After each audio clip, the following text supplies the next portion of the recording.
வெற்றி வேந்த அமைதியின் மன்னன் நினைத்து நினைத்து துதித்து துதித்து நினைத்து நினைத்து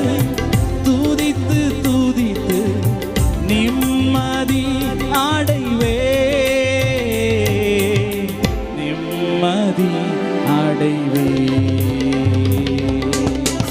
எனது தலைவன்